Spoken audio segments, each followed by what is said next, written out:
नमस्कार, आमच्या चॅनलवर आपले खूप स्वागत आहे। आज आम्ही बनवणार आहोत चना फ्राय। भिजवलेले हरभरे घेतलेले आहेत, लसूण, आलं, कांद्याची पात, हिरवी मिरची, कांदे, टोमॅटो, कोथिंबीर, शिमला मिरची, तेल, मीठ, कढीपत्ता, लाल तिखट, हळद, मोहरी, धना पावडर, जिरे।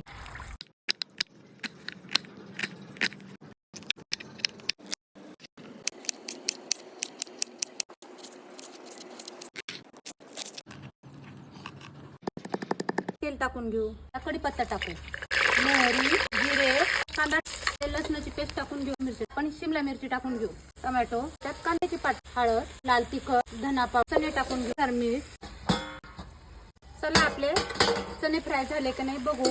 छानपैकी झालेला आहे, चना फ्राय तयार झालेला आहे। चला आता आपण त्याच्यावर कोथिंबीर टाकून घेऊ। आमची रेसिपी आवडल्यास लाईक करा, शेअर करा, फॉलो करा। धन्यवाद।